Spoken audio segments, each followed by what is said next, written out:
What's up? What's up? It's the Arthur Moats Experience with Deke. I'm Arthur Moats, and that's my main man, Deke. What's good, bro? Man, everything's good. Everything's good. It's a Friday, Junior. Can't go wrong with that. I got one final, just check mark off of my box, and then after that, we almost at the weekend, Deke. So, definitely feeling good, man. Weather's looking nice outside, man. Yeah, can't complain, man. Can't complain. How you, though, bro? You dripped out in here, man. Thanks, You broke out the layers on me, the flannel, the cool hair, man. Hey. Yeah, it is hot outside, but my house was freezing. I had the AC blasted, and I stepped outside, and I was like, you know what, man, it's 80 degrees. I'm a little bit overdressed here, but it's cool. You perfect for inside because I had the hoodie on too. I was cold. My hands ice right now. I'm like, bro, it's hot as heck outside, and everything is freezing cold on the inside now. Right, but yeah, I was only outside for a little bit just to get from the crib to the car. The car wasn't too hot. Was able to get the AC going there. Had some good AC. There it is.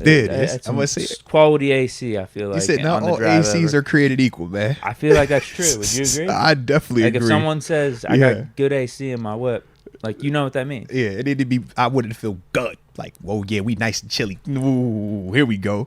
Yeah, and then you got somewhere it's like, yo, AC is fighting the good fight. But yeah, man, it's there's days where it's the seen better days, man. In my car, I'll be honest. I don't think my car has good consistent AC. But today it was good. Like it did the job. Like I was very relaxed and comfortable on the way over. Nah, I like that right there. I like that. Shout out to the AC doing what it's supposed to do, baby. Yeah, because if you know, man. We've all experienced some good ACs and we've had some not so good AC experiences, man. But salute that right there, man. But yeah, bro, vibing out, man. That's not doing what they're supposed to do is the Pittsburgh Pirates. What did I miss? Two blown games, one today. Oh, they played it, versus. They had a day game today. Were they Giants? No, Dodgers, right? Is it Dodgers? Giants. Okay, yeah, San Fran. There we go.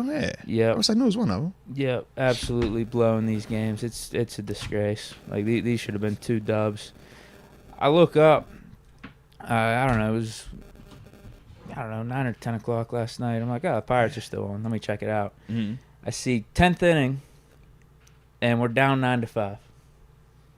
Okay. Like, damn. Okay, so we were tied, obviously, because this went extra innings. Mm-hmm. We just happened to let up 4 runs in the top of the 10th here. Mm. That's beautiful. That's beautiful. That's how you ruin a game right there. And that was with Jones having a pretty solid start. Okay. Jones, one of our best pitchers. It's him and Skeens, these 2 young bucks. They're going off. Yeah. Excellent out there. But, yeah, it just doesn't seem like our bullpen's really cooperating right now. Like, the bats are picking up. Which was beautiful because a month ago we couldn't hit anything. I've said recently, over the last couple of years, how Steelers offense, it's this popcorn effect. That's what it seems like is happening with the Pirates right now. Popcorn effect. All right, we got the bats going. Pitching maybe not all the way, but we're winning games. Now the pitching's up. The starting pitching's up at least. Now the bats aren't going. But, most recently, bats actually aren't bad. We're scoring some runs. Starting pitching, not bad. Now the bullpen's choking. It's beautiful. Absolutely beautiful. In today's game, we let up 5 runs in the 8th. These are late game collapses. Yeah, like you said, extra innings and then the 8th. That's, absolutely terrible. Yeah, that's literally was the headline. It said, Giants get to Pirates bullpen. Yeah. Absolutely terrible. But they bounced back, though. In yesterday's game, it wasn't just the 10th, but, in the 8th and the 9th, we let up a run. So we were up 2 runs going into the last 2 innings. Choke it away. But the positive stance is we getting to the point where we are in these games. We are scoring points. Now we just got to get the finish coming back. So we can make that work. It's way better than what it used to be. Because I remember it was. We're still losing games. This is pathetic. No. I know you have the arrogant, we're Pittsburgh fans. I got you on that. But the Pirates, they kind of like other sports teams around the world. Yeah, man, you got to look at them incremental upgrades, man. 2 years ago, they was losing games 12-zip, 9-zip in the first inning. Yeah, we talk about in the end giving up 4 runs in the 8th. And it's like, hey, bro, you're getting closer to that finished product, man. I wonder if Bednar had to do with any of these last 2 games. Bednar be closing, man. Don't do that to Bednar, man. Bednar come through, drop that renegade. He throwing gas. You know how he get down, bro. You know how he get down. Yeah, maybe last year. Don't do him like that, Deke. Deke. Ever since you heard him play Renegade, man, you've been against Bednard all year, bro. Don't do him like that, man. Bednard's one of us. No, he was going through a good stretch here this season. Nah. It was shortly after I went on my rant. He started pitching good, but obviously the bullpen's a disaster now, and I'm just assuming he's been a part of it. Don't lump him in that. I man. didn't watch today's game, and I Don't only got lump to see him a in little there. bit of the end of yesterday's. Leave Bednard alone. Bednard's good people, man. All right, do it for Renegade, man. Do it for Renegade. I know he's got a good heart. His intentions are good. Bottom line is you just got to go out there and perform. You know what it is. Yeah. So they said Skeens pitched 6 innings today. Just seeing a Skeens little. pitched? Yeah, it said 6 innings. They just showed it. Yeah, another blown. Oh yeah, because the close. quality You're right. start Yeah, because you said at the end if it was overtime. from yeah. our young studs. Yeah. Back-to-back games. Jones and Yeah. Skeens. Beautiful. Absolutely beautiful. Yeah. When I say beautiful, it's not beautiful. It's terrible. It's Like we could be 500 right now. So it is beautiful-ish. It's beautiful-ish. We're seeing the picture come into Win clarity. these last 2 games that Yeah. we should have won, we'd be 25 and 26. It's gonna happen though, bro. It's gonna happen. We are inching closer. We are way closer today than we were 2 years ago. That's what I do know. 2 years ago, we were not having any of this talk, bro. Well, yeah, I think that's a given. I think that's the problem is like you could just look and see the talent on this team, and we have good players. See, you said it's a given, though. We legitimately have quality players. Yeah, they're underperforming. But why do you feel like it's a given that we were going to have quality players? Because up until 2 years ago, the thing was they get good, they gone. No, but we're seeing them perform now. Like we got some of these guys getting caught up, and there's hype around them.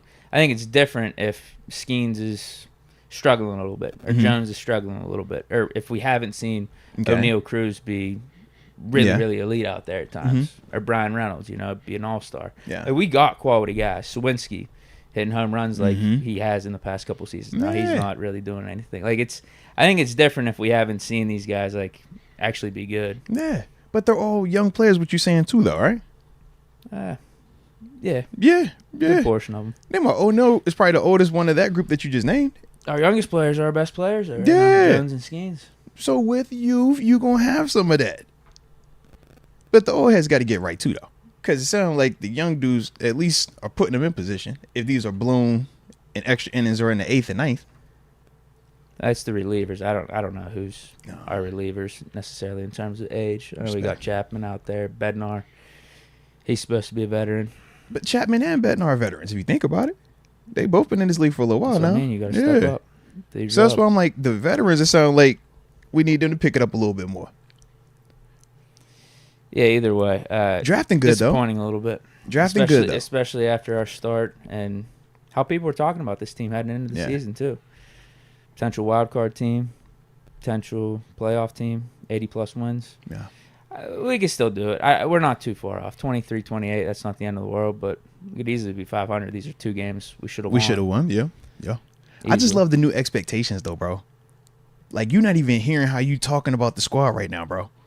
Because you got guys like Skeens and Jones. We signed Mitch Keller to a long-term deal. He's a really quality pitcher. Like, the pitching's been good. The starting pitching's actually been really solid for the majority of the season. The bats have been shaky, and now the bats are back. Now we're blowing these leads. Yeah. Bummer. But we're going to get it, though. Like I said, because we got the pieces. I'm pitching it all together. I just think I'm on a different timeline. I'm giving about 2 years. 2 years, I'm like, oh, yeah, now we right where we want to be. Finished product, we looking great. The guys is guys in it. But if they do it sooner than that, that's dope, too. I like it, though. I like it. Shout out to Skeen. Shout out to the young cats, though, man. All right. Okay. What else you got? Anything else? No. You ain't got nothing else on that, man? No. All right. Because I like it, though. I definitely like it. Respect that. Respect. So, shout out to the Pirates. Hopefully, they will at least make it all come back together. Bats and pitching and closing. All right. But let's go ahead and start the show like how we always do. Go ahead and drop it in the comment section where you are tuning in from. And in that way, we'll give you those big boy shout outs to start today's show. And of course, don't forget to hit that like button one time for the culture and subscribe if you are new to the channel. DJ Lundy, 757, Norfolk, PA, or VA. The crib. Skeeter Jones, 310, Southwood, Cali. What the word, Skeeter? What the word? Flow Grown, 420, Dade County, Florida. Shout out to Flow Grown. I like it. Psycho Knot from Fitchburg, Massachusetts, 978. Look, I've never heard of Fitchburg. Shout out. If you had to take a guess, where do you think it's at in Massachusetts? North, south, east, west? Pretty small state. Fitchburg. That sounds like it's not along the coast. All right. I like how you work. I like how you working it. Left. You're going left. Yeah. All right. I'm gonna go north side of the state. All right. So Psycho Knot, let us know, man. Or you checking this out? Sure. All right. I'm gonna say north. You said not east, not coastline.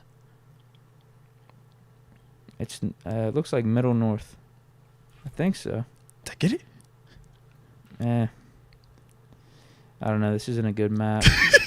Shout out to Fitchburg, bro. It's actually a terrible map. Yeah, it's north. It's north? All right. Yeah, north. Leans actually more on the right side. Leans more east, but okay. I'd say pretty much middle north. Respect then. All right. Well, shout out to Fitchburg, Massachusetts, located in the middle of Massachusetts. We done learned something new today. I like it. Respect. R2 Malvo from the 562 Long Beach. Shout out to Long Beach one time for the coach. One time. David Decker, 585 Rochester, New York. Moats and Deke, how are you? Deke, it's okay. My Nationals also have a losing record. Well, at least you won a World Series somewhat recently. Yeah. Kenneth Moses. Dang, yeah, you're right about that. So when is our most recent? 70s. That's the same one everybody talks about, right? No, we got a few. Okay. Probably what's that? The most famous one is 1960 Mazeroski at that's the one I'm thinking of. Home run in the ninth against the walk-off, Yankees. yeah. It's probably the most famous. But I think we had a couple in the 70s. Yeah, there's one in like 71, I think. One. When was our last late appearance? 70s. World Series. Yeah. That might have been it. That was okay. We had good teams, like because I didn't know like when buried. That's why I was wondering like did anything because I wasn't following. They'd go on playoff runs, but I don't think we ever made a World Series with them. Respect. And then we had. I mean, even before the '60s, we had some good teams, some good Hall of Famers. I know we got a fair amount of World Series. Like you had Honus Wagner, Ralph Kiner. We had some legends like dating way back, but. Yeah. Yeah, I think the most recent are, 1960 and then the two in the 70s. Respect. All right. Excellent. I'm still catching up on the baseball. I'm heavy. Steelers, Pins. Catching up on baseball, though. Get it right. Yeah, we had good teams.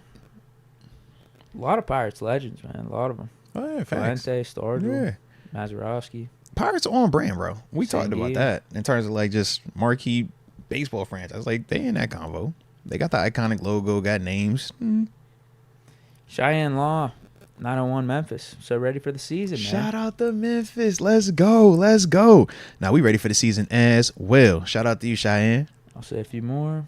J. Roy, 1971, first time live, 501 Little Rock. Shout out to Little Rock and glad to have you in the building with us, man. Let me tap in real quick, Deke, because you just taking all. Oh, you got. Okay, go ahead. Jackson get Trotter Deke, saying in the shout out, he just said, watch some Russ highlights, and he got that dog.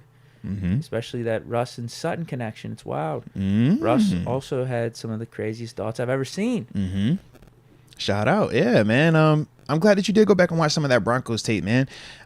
Because obviously we know that perception isn't always reality. And there was a perception around Russ that he was god-awful and not, doing what he was supposed to do or not good anymore. And it's like, no, you can go and look at that tape. He does have some really, really good stuff that he put out there.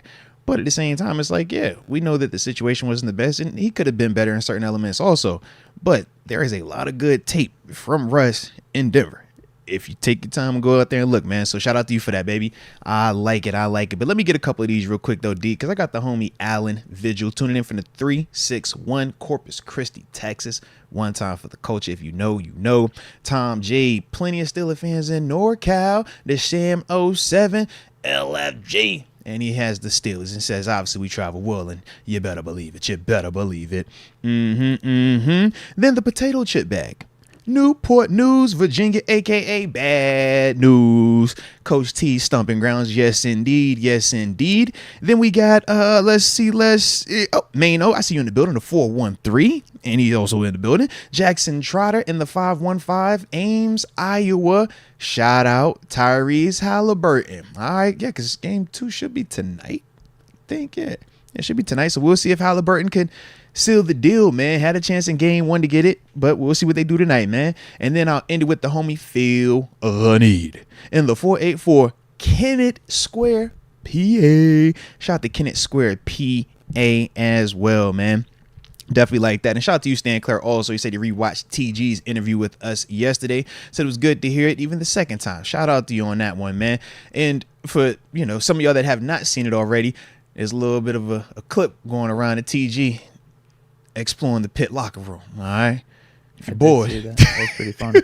If you're bored of anything like that, go check out the little homie. All right. Shout out to TG. Not little homie, but you know what I mean. Shout out to the homie TG. Denial. He was talking greasy, Deke. Talking greasy about you boys, man. Yikes. He was just in denial. He really was. Yeah, bro. I was like, oh, talk spicy. You hating on him, T? You hating? Nope. He just had something negative about everybody. I was like, God, dog, bro. But shout out to your man, KPA. He's featured. Prominent. TG he just didn't know how to act when he saw the winning and the accolades and the star power. He was losing his fire. Yeah, you saw that Aaron Donald quote? Yeah, you seen it. AD wrote that. That's an AD quote. Hit different when AD speak, man. Mm-hmm.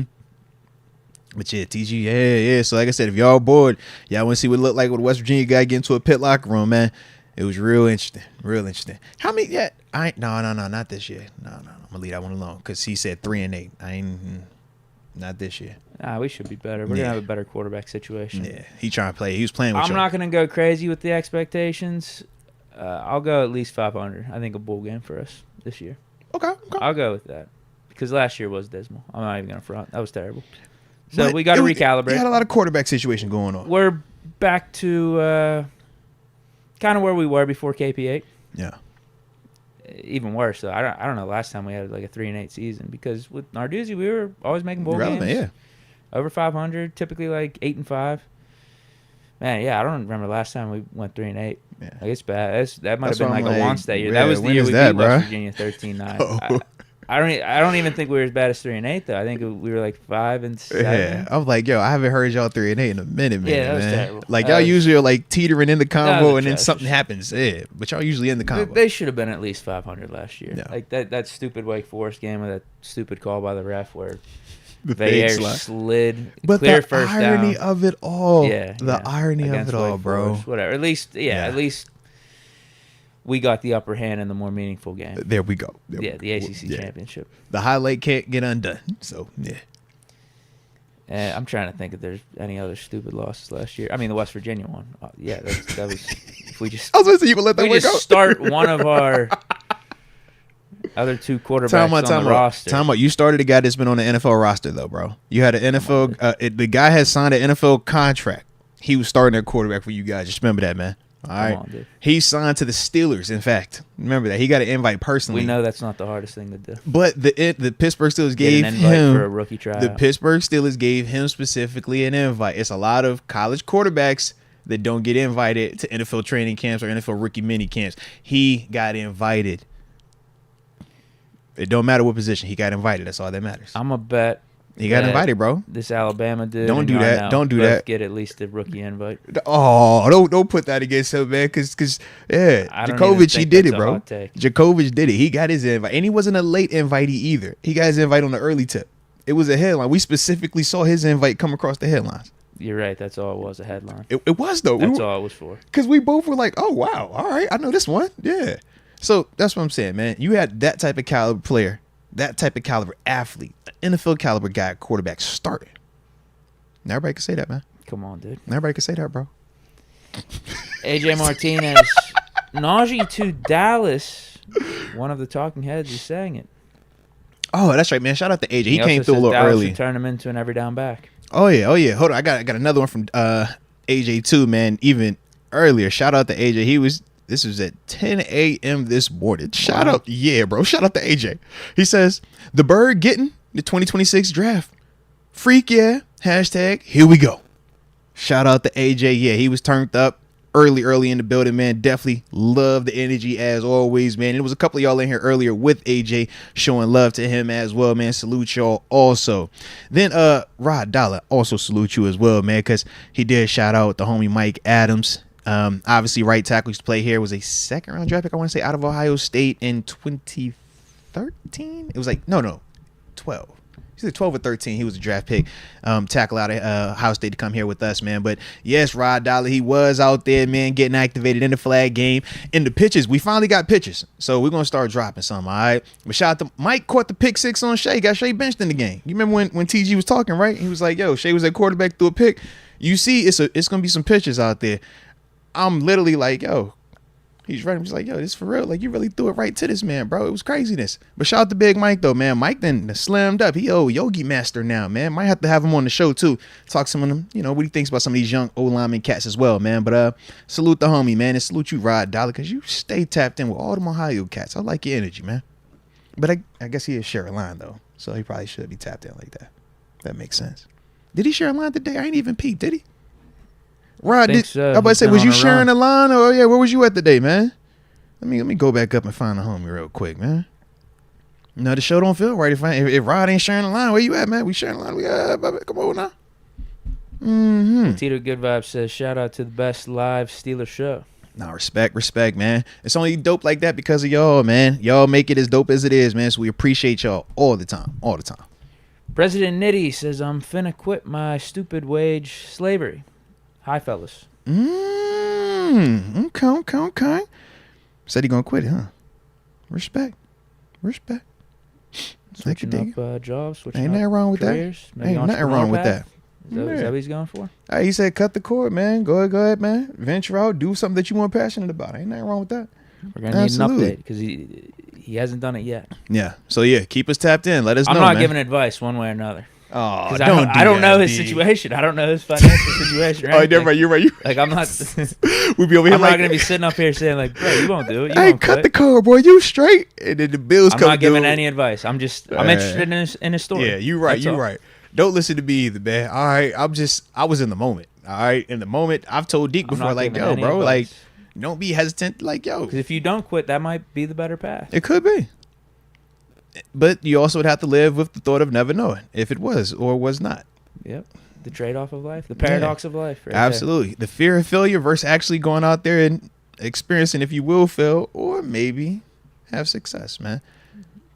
Again, this is not advice. Yeah, not career advice. This is... Yeah, respect on that. I'm out on it. Just let me know what you do, though. Yeah, keep us updated. Coming back to Rod Dollar real quick before we tap into some more of these supers. He did pull back and he says that he actually played high school ball against Mike Adams as well. So you were teammates with Rosie, played against Mike Adams, bro. That's fire. And obviously he said he lives in Hubbard now. This is accurate. Yep, the big Yogi Master. Yeah, you ain't never seen a 6'7" dude doing handstand yoga splits and poses. Insane. Yeah, shout out to him though, man. Shout out. And guess just learning, I got that RoboCop on me. Hold on. If you know, you know. All right, what you know about Lieutenant Murphy?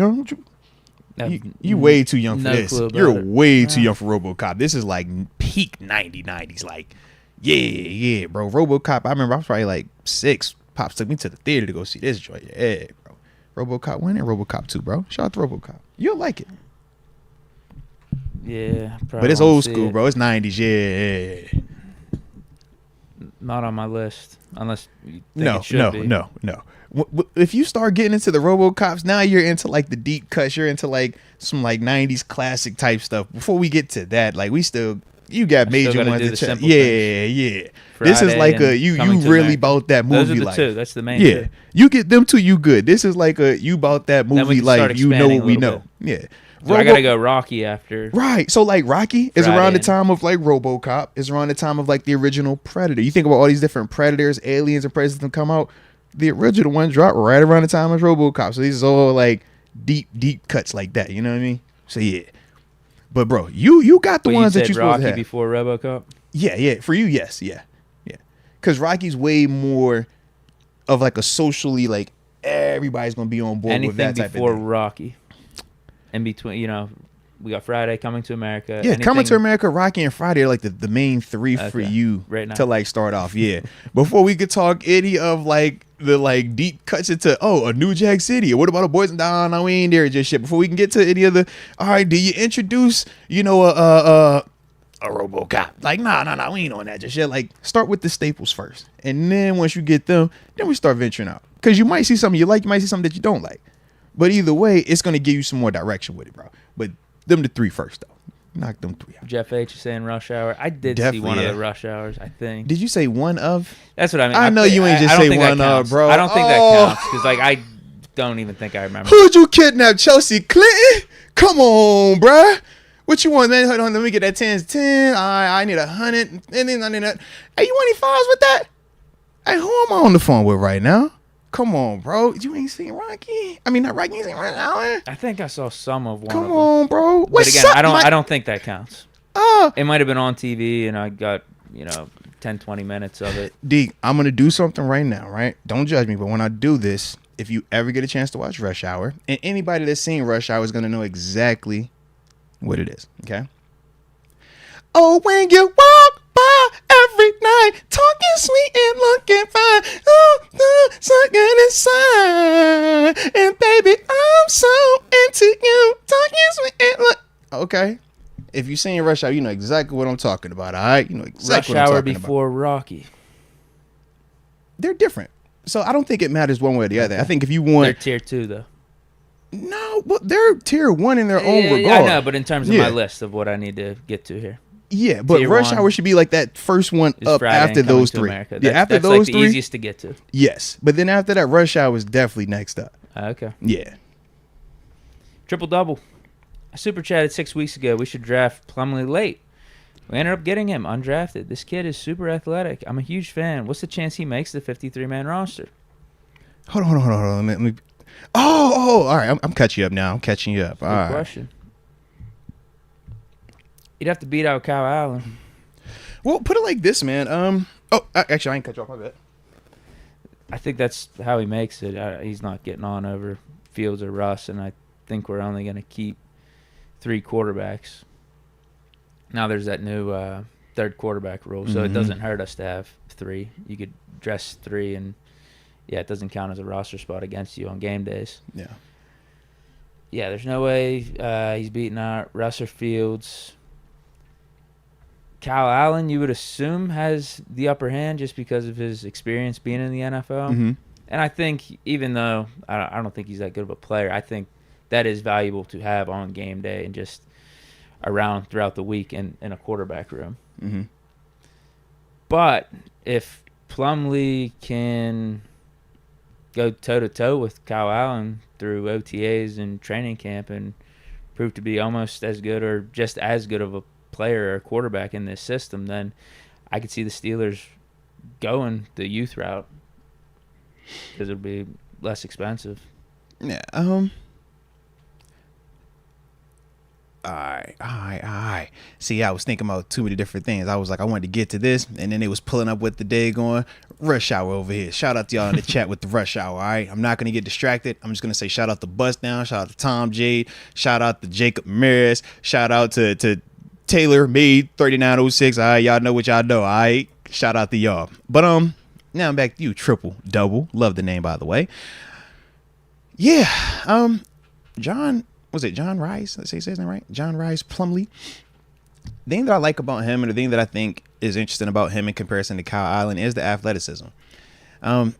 Just as the alumni vibe of it, just former looking back at those two type of dudes, man. With Kyle Allen, the one thing that he brings to the table is a high floor for the backup position. That's the reason why he's been in the league. That's the reason why he's been able to bounce around but still have a job. Whereas we can point to other quarterbacks that aren't starters, right? Duck Hodges. Duck's has one game in this league, or he has won games in this league, and he's been on a roster in this league, but he still hasn't been able to have this long just career of being a backup, so to speak.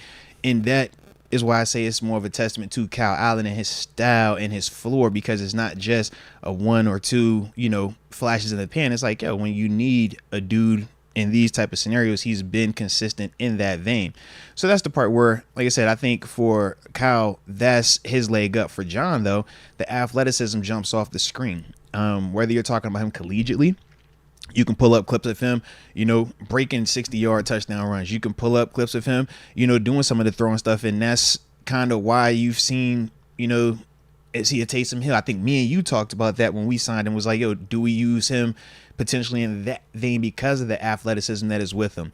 But I do think for him, it's very similar, but not to the same degree as the Justin Fields, Russell Wilson conversation. Justin Fields, the more talented, better athlete, all those things. But in terms of his play in and play out floor, no, it's not to the same level as Russell Wilson. You look at Kyle Allen. Kyle Allen has the high floor, but he doesn't have all of the, he's going to pull it down and just take off running. He's going to run to the sideline and then he can throw it crazy across. Like, nah, John can do that. But is John going to give you the just consistent floor quarterback type play that you are assuming that we're going to continue to get, or we should get from Kyle Allen? That's going to be the thing. If he can raise his floor up, if John Ross can raise his floor up to where it's close enough, or it's at least in a conversation, his athleticism blows Kyle Allen out the park. But right now, Kyle Allen, above the neck and arm wise, he is going to kind of have that driver's seat on John. And that was even when I saw both of them, like I said, out there at OTAs. That's kind of the vibe right now. But with John, just give him time. The same way we're saying with Justin Fields, give him time. Let's see what happens once he kind of gets settled in. For all of these guys, if you weren't at rookie minicamp, this is your first time getting talked to about Arthur Smith's playbook. This is your first time getting a chance to be out there on the field and running these plays for Arthur Smith's playbook live, right, with the defense out there. So for the veteran dudes, they pick it up a little bit quicker because they've seen football and they've seen a lot more of these NFL type concepts. Whereas collegiately, it's a little bit of a learning curve. But give him time. Let's see what it looks like by the time he gets to training camp, because they're not going to make any move on him right now because there's no need to. But by the time he gets to training camp, let's see if it slows down any for him. And then when you get into one of them preseason games, all it takes is for him to do one of them freaky run type things, and that'll change the whole dynamic, as long as he's not turning it over, because Kyle isn't going to give you the legs part. And that could definitely, like I said, in terms of the deciding factor on it, that could definitely work for him, man. And it's not like the Steelers haven't done the youth approach. Absolutely. When, keeping a quarterback versus cutting a quarterback going into a season. Because going back when Mason, was he a rookie? Was it Mason and Dobbs we had versus Landry Jones? Yep. And, keeping Landry would be all the same reasons why you would keep Kyle Allen around. 100%, man. He's been in the league for a minute. Probably a good guy to have in the quarterback room for 7 to bounce ideas off of. Being a veteran, right? Knowing what it means to be in the league and all that stuff, being a professional. But then you have a Plumlee, who not as high a pedigree as a Dobbs or Mason because he wasn't drafted. But, if he performs and shows that, all right, I at least can give you almost what Kyle Allen can do on the field. All right, why don't we just go with him and see how he can develop and how he could be in the system here? Yeah. And the thing is, man, even though he wasn't drafted, so he doesn't have the cachet, so to speak, that Rudolph or even Dobbs have, he has a defining characteristic that those two dudes don't have. And that's something I think would help him pretty well in the Arthur Smith system. That's the reason why I'm like, if he can just make it close enough arm-wise, athletically, he has the upper hand. Like any of the leg stuff, the mobility stuff, outside of Justin Fields, he's gonna love him in any of these competitions, man. Any of these type of get on the move type situations. Yeah. I'd say most likely, I'd say most likely Kyle Allen will be QB3, but Plumlee will be practice squad. That's the most likely situation, but at least to start I off. wonder if we do let Plumlee go, if he would sign somewhere else that would. It all depends on how he plays in preseason and training camp and stuff. But let's just say he does make it interesting between him and Kyle Allen, and we ultimately go the veteran route and say, you know what, Plumlee, we do like you. We'll keep you around, though. It's not going to hurt us to have you chilling on the practice squad. But by doing that, you got to open him up to the rest of the league, right? Yeah, maybe he'd sign somewhere else. Yeah, would the Steelers Well, remember, be willing to risk he that? can't sign until somebody gives him an offer. So that's the one benefit where it's like, if we put you on practice squad, you don't get to just determine where you're gonna go. But if another team comes, we get the opportunity of first refusal. Don't we they can have match you. that option though if you cut them So before the season, like the 53 man oh, roster you're cut saying down? yeah, you were saying like he was already on practice squad. No, that's what I would say. You'd cut him and then bring him back for practice squad. Right. But yeah, if I guess he'd have that day or two Yeah, to sure. decide if someone else wanted to give him an offer. well, yeah, in that context, yes, yeah. You could risk losing him. Mm-hmm. So maybe I mean, if he does good enough and the Steelers didn't want to risk losing him, that's the case for keeping him around. But my bet would be Kyle Allen is QB3 if I had to bet money right now. Yeah, that's. But I don't think it's out of question. Plumlee can make it interesting. When you have mobility, and preseason, neither one of these dudes are with the ones, right? Strong possibility neither one gets a ton of reps with the twos. So you're usually behind the not so good protection. Mobility helps you. Mobility can help you. Now with Cal, I'm sure his approach is, man, there's nothing like having an OG in that huddle with you. When you the young guys with that last group in the preseason games, you just feel more confident because you're like, yo, he at least knows what he's doing. He's been here before. He's not going to be freaking out. Whereas with Plumlee, we still would have to see what that's going to look like. But yeah, it's definitely, I don't think it's out of the conversation for him, though. I'm with you. Like, he definitely is in this. But that's what I think this whole roster is right now. Outside of a handful of positions, like, we have competition top and at the bottom of these spots. And that's what you want, man. Yeah. No free rides, baby. No free rides. AJ Martinez says, I thought for sure Deke, Dorsett, Marino, Fitz, and Darnold were about to pop in on TV in the Pitt locker room vid. LOL, #1 podcast, Moats and Deke. Hey, salute you, AJ. Salute you. Yeah, man. Salute the Hall of Famers, the greats, the Pennsylvania, the Western PA legends, even though TG was trying to act like he ain't know nothing about that. Oh, yeah, Dan Marino. No, I don't think about none of that. No. Stop Were you it. even surprised about the top 5 that I dropped yesterday? Whenever we were going back and forth. Listen, I didn't know if you was gonna go heavy handed and kill him or was you gonna be nice with him. Because when you said Shady, I'm like, you could say Shady, and Shady ain't even Dorsett. Well, I didn't include him in my 5. That's what I'm saying. And I'm like, if Dorsett. he's coming back, I'm like, Dorsett is my running back. what, are you gonna go Noel Devon or Steve Slayton? It's like Shady. Yeah. But now them dudes was dogs, but then at the same time, it's like, okay, what about Dorsett? Curtis Martin. Like, James Conner, I feel like, is legit competition Is to on Noel them. Devine. Yes. Who was the other one you said? Steve Slayton. Yeah. That's James Conner territory. Yeah, so that's my thing. I'm like, bro, I was just trying to see how you wanted to kill it, which way you wanted to go with it. Yeah, And you James had options. Conner's probably like, he might even be the 5th running back. Because I think there's a name or two I'm even forgetting. I mean, Ironhead Hayward was a Pitt You see what I'm legend. saying? Yeah. We had Kevin Barlow there, too, back in the day. Shoot, what's the other one? Hugh Green. He played here too, right? He was defensive end. Mhm. Yeah, I could have included him in the top 5 for sure. Yeah, I'm like, bro, that's why I was like, literally, whichever way you wanted to go, this is a losing fight for that man over there, bro. Shout out to the homie, though. I don't think I'm wrong with even saying, like, he was acting like it was blasphemy. Like, Jordan Addison versus who was his receiver? He said Tavon, yeah. Like, Jordan Addison won the Biletnikoff. Mm-hmm. He literally won the Biletnikoff here. His freshman year, he had like 900 yards. Mm-hmm.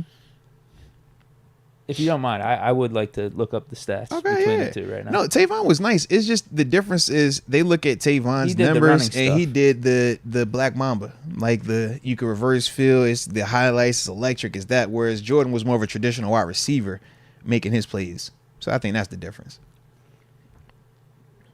All-American for Addison, too, obviously. Mm-hmm. Yeah, 1,600 yards and 17 touchdowns for Addison. 1 rushing touchdown. Throw that in there. That was his sophomore year.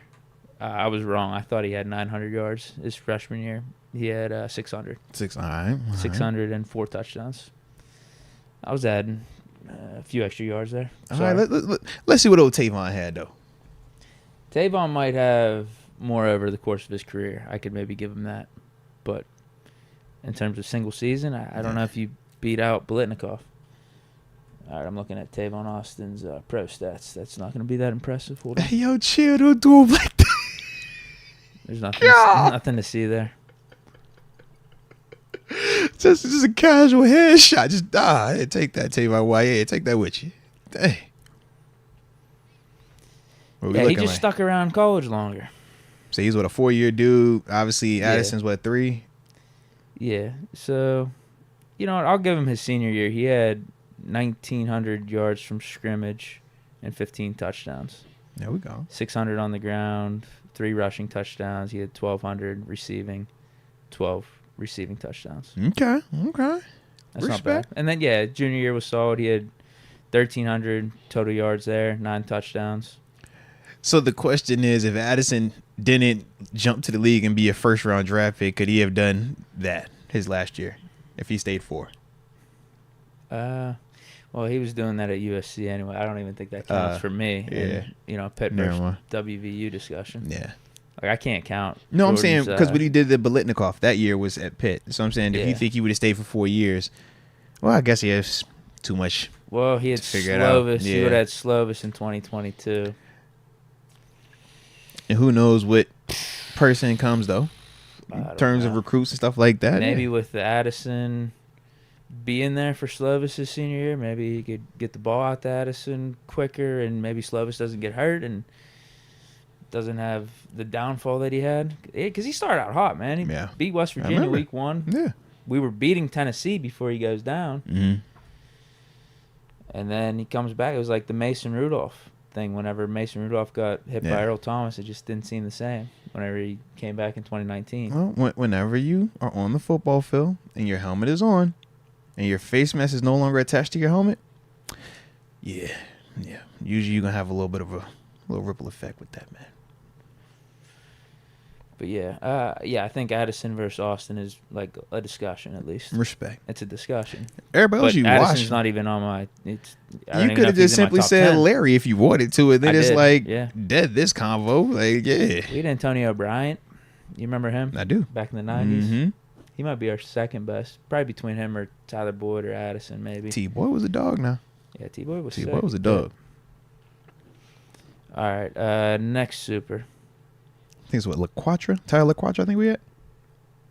Yeah. Hey, y'all hit that like button one time for the coach if y'all enjoying today's show. And don't forget to subscribe if you are new to the channel, baby.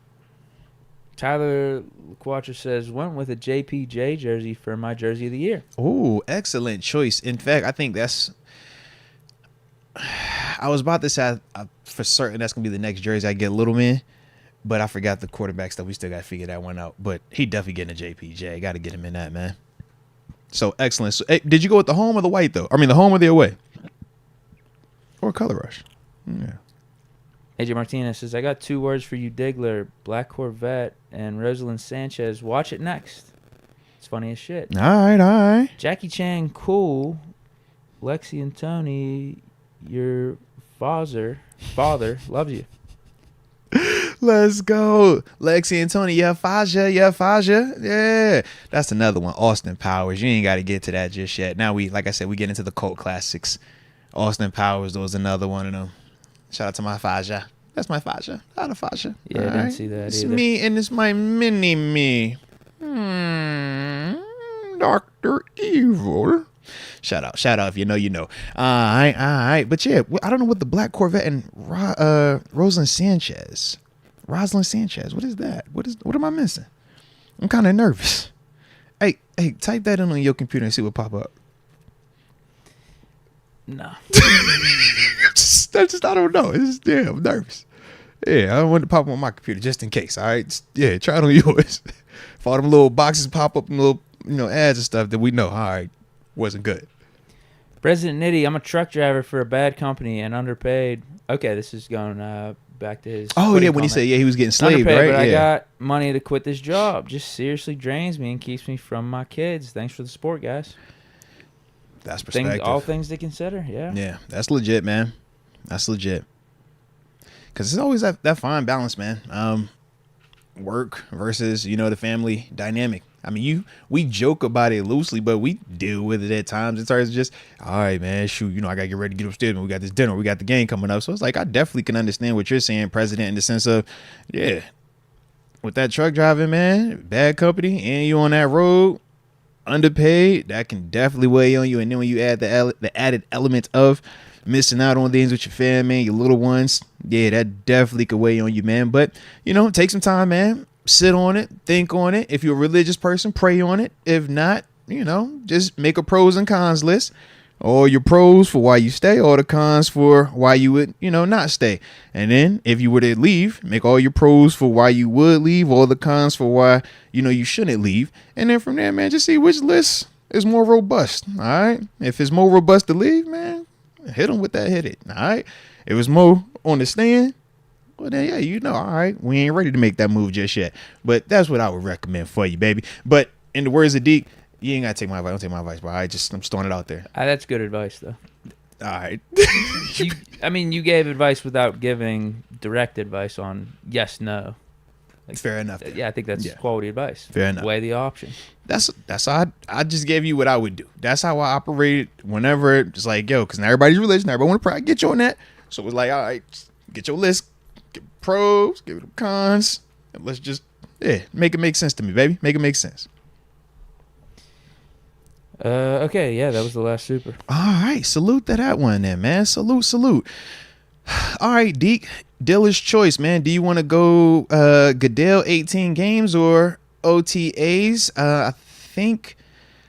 What, you got new reports on OTAs? No, nothing crazy Inside new. scoops? No, nothing crazy new. I did see breaking news. No, I shot at the GP. GP was talking. I was going to write some GP talk. Well, all right. Let's pull it up. That's what I want to talk about. All right, well, there we go. Then we're going to talk about a little GP's comments, man. Shout out to the homie. All right. Because he was speaking to the media. Okay. But ultimately, just talking about, his new quarterback situation and what he thinks he's going to be capable of and why he feels like he's going to be capable of doing it. So, in terms of, what he was basically saying is he thinks he can thrive more because of the Russell Wilson and Justin Fields additions. And some of the quotes that he specifically talked about, he was talking to Jason Mackey with the Pittsburgh Post-Gazette. Shout out to Jason. He's basically said that I can only go off of how the quarterback plays. I can thrive more. The yardage showed that I should have made the Pro Bowl. And you obviously had talked about that as well. But then, man, did I miss the joint? But I'll basically summarize it, man. Essentially what he was alluding to was, though, he's talking about with the new additions, man, and ultimately how he feels like this is going to open up more opportunities for him to be a better player, for him to have more production. And honestly, I don't think that's something that's too far-fetched, man. I do think it's something that just knowing he's open to either one of those guys, but just the thought process of the fact that he thinks that he's capable of giving us more, specifically now that those dudes are here. Like I said, for me, man, I think that's a positivity right there, and I like that. Yeah, I hope that's the case. I'd like to think so. You just had this That's what I'm saying, man. big quarterback room turnover. Mm-hmm. You hope it's for the better. No. And yeah, it doesn't seem like Pickens has lived up fully to what he's capable of over these first 2 years in the league. But he's also been, really damn good still. Yeah. Yeah, he's going into year 3, so I feel like he should only be getting better. And the quarterback play better be better than what it was last year. So you add those two together. It has to be. Yeah, I don't see why Pickens won't take another step and elevate. And we talked yesterday how it seems like he's locked in. He's got his head on straight. And the leadership stuff. Yeah, he knows what he needs to do. Now, if you had to pick, though, right, because you've obviously seen some of the Justin Fields style. You've obviously seen some of Russ's style as well. Which one do you like? Which one would you like more with GP? For Pickens? Mm-hmm. That's a good question, actually. That's a real good question. Because they both have a little bit different I'd style. lean Russ. Because we got to see Russ with a number 1 receiver out in Seattle and have that connection, have that dynamic. I'm talking about DK Metcalf. Mm-hmm. Whereas with Fields, I don't think he really had that in his time in Chicago. Where it was just like that quarterback, wide receiver, one connection. He said their best one they had was Mooney the one time. Yeah. I mean, I guess last year DJ Moore had Didn't he have like 1,000 yards? Yeah.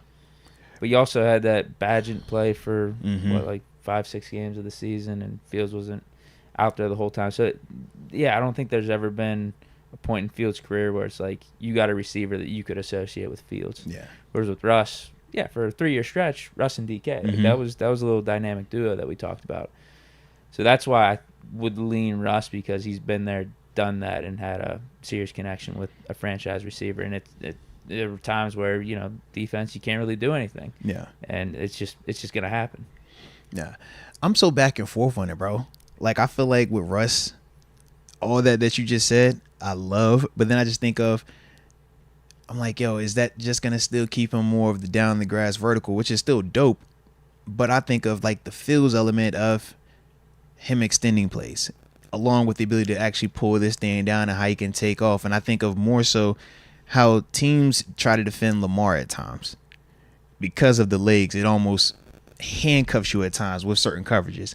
With Russ, that was it early on, but now he doesn't utilize the legs to that extent. Like, he still knows how to weaponize it, but it's not as scary as when you watch Justin Fields, who we said just set the record, right? In terms of rushing yards for a quarterback. So when I think of that part, I'm like, what potentially gets my man the better matchups? And that's the one where I'm just like, I like Justin Fields. I lean a little bit more him. I just don't know if play in and play out, it's worth that, though. And I think that's the whole dynamic of, can he develop? Can he raise his floor? Yeah, can Fields get him the ball? Because the other element, I'm like, man, when you got a dude that can run around, it puts that coverage in a lot more bind, right? They got to cover a lot longer. Now they got to decide, do I come about this, drop the coverage for this dude? And he still is capable of flicking the wrist and launching this thing.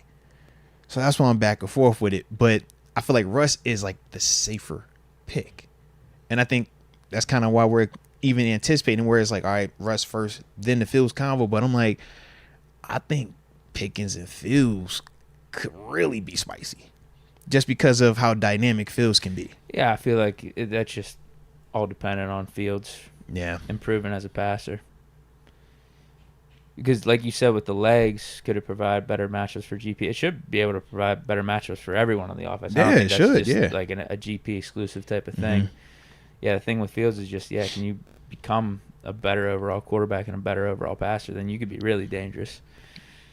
And with Russ, he's already done it. He's already a Hall of Famer. We're talking about him having a shitty year last year. He still had 26 passing touchdowns and 3 rushing touchdowns, so 29 total touchdowns in 15 games. He didn't even play. Yeah, still was what, 3,000? The last 2 games was 3. Yeah, 3,000 something. And then the other thing I like for Russ 3,000 and GP, even, probably over Fields, is Russ being really efficient in the red zone too. Ooh, okay. And that's something I don't think we've fully untapped with GP just yet either. Oh, yeah, and him being a red zone threat, because we know you throw it up to GP, he could virtually catch anything. Should be, as long as he's got his details right. Which we also saw at which I think should be a problem this year. I think we're past that. I hope we're past that this year, hopefully. I forgot all about that one. Yeah, the chill toe tap. Yeah, I could see Russ and Pickens having a really good connection.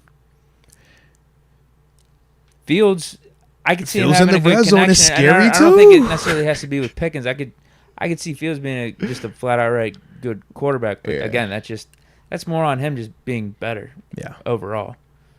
That's my thing. I'm like, yo, Fields. Whereas Russ, I think, already got it. Yeah. So I would lean Russ for Pickens, being better for Pickens. Yeah. That'd be my projection, at least.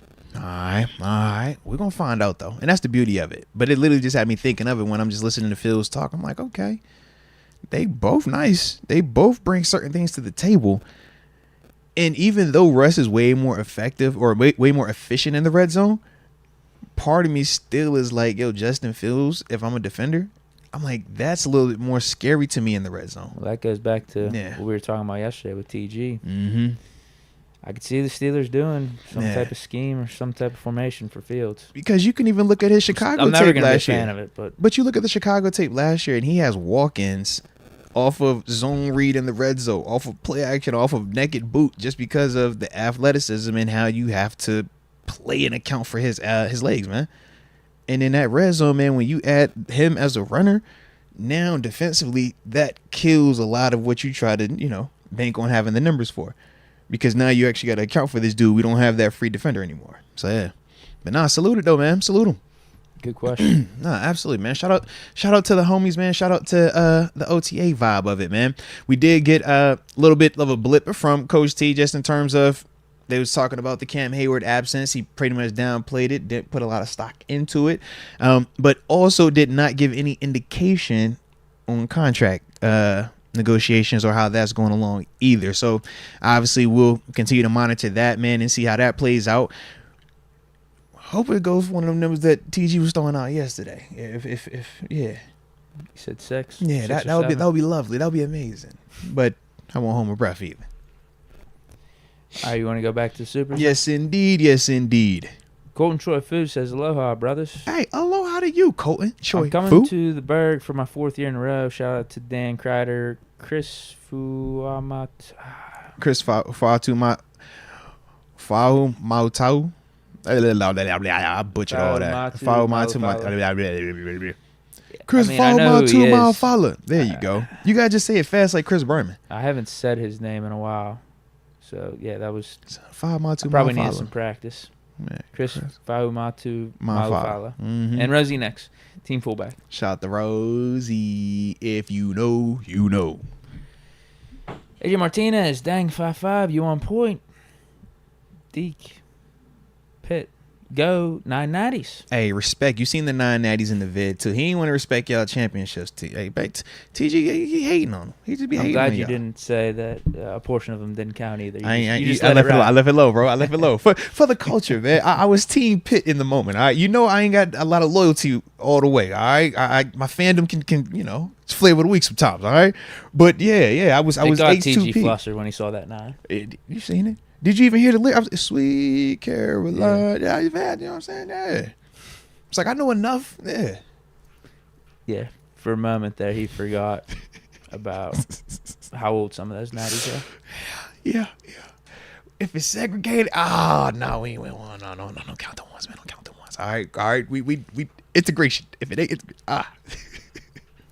AJ Martinez, song for the President Nitty Nitro Express. 6 days on the road. The Thorogood version has a truck driver rolling into Pittsburgh. Ooh. Love, respect. Okay.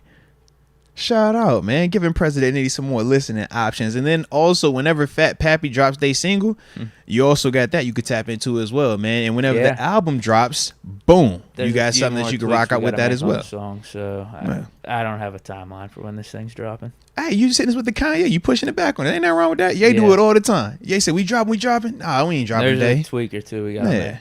I'm still waiting on Future to drop. Yeah, don't worry about it. Got to hear it in different settings, different speakers, and there's just a few things. You only get to hear it one way in the studio. Yeah. But then you take it to different devices and hear it in different settings. It's got to sound, I need this bumped up a little bit more, this bumped down. Yeah. At the end of the day, though, if we weren't able to make these changes, I am happy with it as is. But if we still can make the changes, why not? I like it. Well, they say that's what a great song is, man. It's a ton of the little things done right. Man, you're going to check that, trip that, do that. Bop. I like it, baby. I skipped one from AJ, too. He says, Rush Hour 1 or 2, shout to President Nitty. Rush Hour 1. Rush Hour 2 is pretty cool, though, man. Shout out to Rush Hour 2. Yeah, Rush Hour 2 is pretty cutty, man. Buttercream. No, let me see what I'm putting a dead crack on you. Alligator. Easy, Liberace. All right. Yeah, so, it's pretty cool, man. Oh, he ain't going to be in Rush Hour 3. Hey, let me see that badge again. All right. It was cool. But ain't nothing like Rush Hour 1, baby. Come on now. But with that here, that cigarette. This ain't no cigarette. What? That's cigar weed. But it's for my glaucoma. But you ain't got no cat. Give me that. Yeah, man. It's a classic, bro. It's got some classics, bro. Ain't nothing like that. See Jackie walking into that big old pool hall. What's up, what was that? Oh, bro. It was kind of like when they tried to get you in here. Just like, yo, read this. Yeah. Except he ain't know. He's, out of town. Yeah. It was crazy. But shout out to Jackie. And that's another thing, too. Shout out to back then, too. You can't do no movie like that now. I don't feel like he probably. Yeah. It's classic 90s comedy. Classic 2000s comedy. You feel me? So you're going to have a lot of jokes that may not be socially acceptable now because we've all grown and we are learning about other people's feelings. But in the true sense of just comedy and everybody being treated equally, that means everybody get a joke. So in Rush Hour, everybody getting joked on. It don't matter. White, black, Asian, old, young, straight, not, don't matter. Everybody getting got. And that's the part of it. That's what makes it so like dope. But nowadays, you get frowned upon. So that's what I was saying, man. But it's definitely one of them ones, though, man. Definitely one of them ones. All right. Where do we go now? Sweet. Shoot. Let's hit up my man Roger Goodell, because he was also speaking. I believe this was yesterday when I saw this, man. But yeah, the head honcho of all things NFL was addressing the media. Was talking about the potential of an 18-game schedule. Feel like they always flirt with it, like to bring it up. And this is the way that Roger has brought it up this time. He essentially said that, no, I'm not suggesting or even saying that we've been planning it. But if we did, this is what we would be considering. 3 factors, essentially. Said obviously the first one being players' health and safety. 17-game season's a long time, he said. So obviously adding an additional game, you have to consider, adding an additional bye week and things like that. Makes sense. Second part he talked about was, having to come to the agreement with the PA, because any type of big changes like that, both the NFL and the NFLPA both have to agree for various reasons, not just from a health standpoint, but also from a compensation standpoint. All of our contracts they were initially set for 1/16 payouts. Then they shifted to 1/17 payouts with the new game. And then if you were to add this 18th, then it would switch to 1/18. Problem is, in terms of the actual dollar amount, it doesn't change. You're just getting more work for the same dollar amount. And that's where you could run into some sticking points, just in the sense of dudes not being willing to, be all the way confident or comfortable with that. That would be the old contracts. Correct, yeah. Because when they bumped it to 17 games, if you already had a pre-existing contract, it was already set as is. All the newer deals, you can talk and factor in new money that's more appropriate for 17 games. So that's what you typically run into in terms of this getting green lighted or not from the PA side. That's going to be their big argument. Player health and safety and what that contract is looking like. Because now you telling me if I was going to get paid $1 million for 16 games, now you want 17 games, but I'm still only getting paid $1 million. Now you want 18 games, I'm still getting that same $1 million. And this before we even talk postseason, where you're playing for almost 80% less than that, right? Just because of how they deem it as a bonus, and this is an extra game, but you still take the same added injury risk and all those other factors. So that's the part where, like I said, I can see the PA just run into a little bit of some static right there. And then the last thing that he brought up was potentially cutting down some of the preseason to make it more appealing for the 18th regular season game. One of the things he brought up was he thinks that it's more just appealing to the audience, right? Nobody or more people would rather watch regular season games than preseason games. As a consumer, I agree. As an alumni, I think it's asinine, because you can't get that, roster being fully complete with the dudes that make out your roster the majority of the times without some of these preseason games. You need these dudes to get out there and get some tape, because not everybody's a first rounder. Not everybody's the marquee free agent. Not everybody was already a Pro Bowl. Some dudes like a Rosie Nix, if there's no training camp, if there's no preseason games, you never hear about this guy. If there's no preseason, there's never Arthur Moses, never a Vince Williams. We can go down the list of these different type of players, right? Even Antonio Brown is a 6th-round draft pick. Preseason. These are huge opportunities for people. So the more we continue to cut it down and condense it, the less exposure these guys get, and the more of a challenge it is for them to potentially get another job, right? Whether it's here or even elsewhere when you got that tape out there. So that's the other part from a PA side, where you're going to have some pushback. But the flip side is, would you rather make a game check or would you rather make a preseason check? Game check pay way more than a preseason check. So the internal fight within the PA is going to be that part of, well, if I'm already a dude that doesn't really have to plan the preseason, why should I care about it? But if I'm trying to be the OG that's going to look out for the youth, then that's the argument that you're going to make. You're going to say, bro, them young boys need preseason. If it's me 6, 7, 8, 9, it's like, bro, I'm not tripping on that. Like, does it matter? Sure, but you're not tripping because you've already made your money. You've already kind of established who you are in this league. But if it's years 1, 2, 3, 4, like, even 5, because that was my first year in Pittsburgh. It's like you need those opportunities to kind of introduce yourself or to even reestablish yourself. And the more you cut it down, remember, it used to be 4 games. It's 3 games. He's potentially talking about this thing going on to 2 preseason games, bro. One's a dress rehearsal. So it's like you're cutting away a lot of these other guys from getting those opportunities to just develop into whatever it may be. Heck, we named it Eli Rogers. Think about Eli, man. We remember Eli making plays here. If you don't got no preseason, man, you're never going to hear about Eli Rogers. And like I said, man, those are just a couple of guys off the top of my head that we have seen contribute for us, but have come in this league and have made rosters in very unorthodox type of ways, man. Mike Hilton included.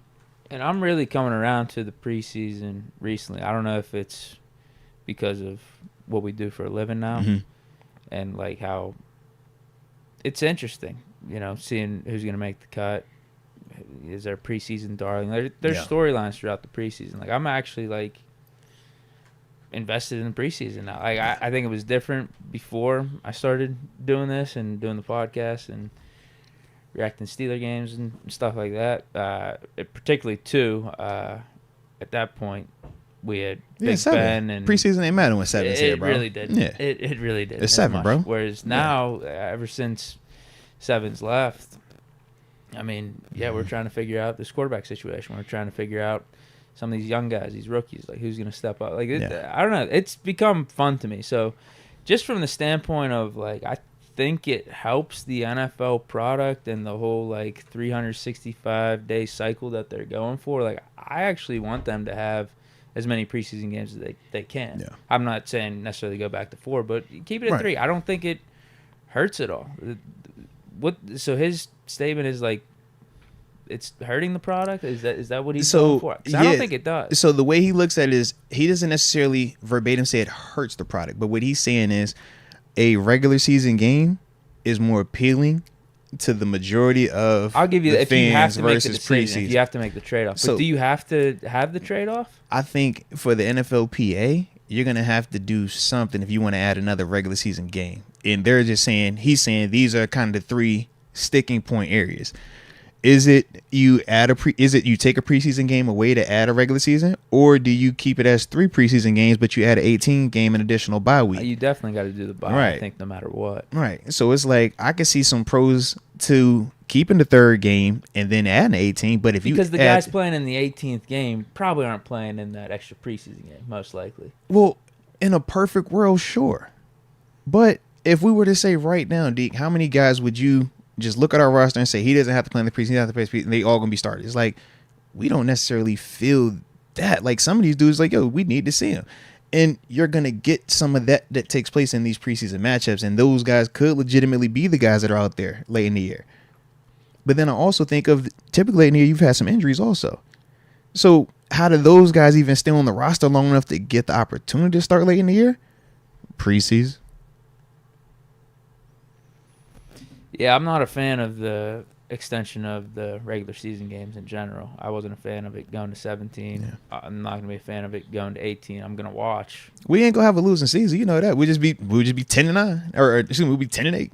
I'm not 9-8. Yeah, I'm not gonna act like I'm not gonna watch these games. Let's get that straight. But I feel like they had it perfect with the scarcity of 16 games, and then even the 6 teams from each conference making the playoff. I think that was perfect. Like that's what I would want. I'd say go back to that. But it's too much money out there now, man, and that was the reason why they added it. So I get what they're going for. I get what they're trying to do here. So if you add the 18th, definitely make sure there's a bye. And I don't think you have to get rid of a preseason game. I wouldn't want that at least, but I get if that's a sticking point for the NFLPA and something that they feel like they have to do. Because it's the thing. But like, I would prefer the extra regular season game over the preseason game. Yes, as a viewer, I'll give you that, but I don't think it has to be an either or. No, respect. I don't think it has to for the viewers. I think for the players, though, they're saying to themselves, man, you're getting more risk. What is the payoff for us? because that player that has to play in that preseason game, say you got a new coach, and he just is like, yo, I'm old school. Everybody plays. Now it's like you don't even get that luxury. Like, you still taking these risks, and then you still got to go get that 18th game. So it's like, but the money is there, man. Yeah, more. The money is there, flat man. out more money. It's what. Think about this, Deke. They could very well say for the 18th game, every team is going to have a rivalry game. Week 18 is NFL rivalry week in the sense of regional rivalries, not division, regional. So, hey, this is where you play. The Steelers will play the Eagles. All right. We're going to have the Bills play the Browns or something like that. Like, wherever we can, like, start going around and it's like, oh, yeah, Chargers, Rams, y'all playing each other. Like, that type of look on it. That's an easy sell. That's an easy sell, man. And that's the stuff where I'm just like, yeah, if they start talking like that, it's easy to get money behind that. You already have enough of these different TV networks in terms of Netflix, Peacock, Amazon Prime, where if you wanted to even get exclusive with some of these weeks or some of these games, you kind of got that luxury now. So that's why I'm like, the more they keep flirting with it, the more we keep hearing it, even how he's talking about it here. Hey, we haven't had a real plan, but these are the things. It's the soft rollout. It's the, let me just keep flirting it out. Let me just see what y'all thinking of, how y'all responding to this thing, man. Because this is how the 17 game started. Hey, we're not planning for 17 games. No. But if we did, we would probably do this. Maybe we would add that. But hey, we haven't talked about, no, nothing concrete, nothing yet. And then come negotiation time, it's like, oh, bam, here's the rollout. You're like, oh, all right. Yeah, I don't buy that this is just something just in the talking. back of their mind. And it's like, if it happens, it happens. No, I do think they are planning on going to 18 games. There's no question about it. Mm-hmm. This has been something they've been planning, I think, for the last 4 or 5 years. Bro, they won at 18 games. Yeah, they got the 17. Back when I was playing, they was trying to get them. We was like, yo, 7, 8. When they said 8, we say, bro, let alone how you can get to 17. Then these dudes let them get 17 for some weed. You seen it? Yeah, y'all thought Pouncey was lying. Pouncey called them all out. Shout out to the homie, man. He say, bro, if you about to add another game so you can smoke weed, you're an idiot. That was the trade-off. Yes, that was the trade-off. I was like, yep. It's like, oh, God. So is the preseason game the only trade-off now, or is there another thing that they could be pointing to? Yeah, because the whole argument that I'm sure some people might say is, well, what about guaranteed contracts? There is no rule against guaranteed contracts. Kirk Cousins has had guaranteed contracts.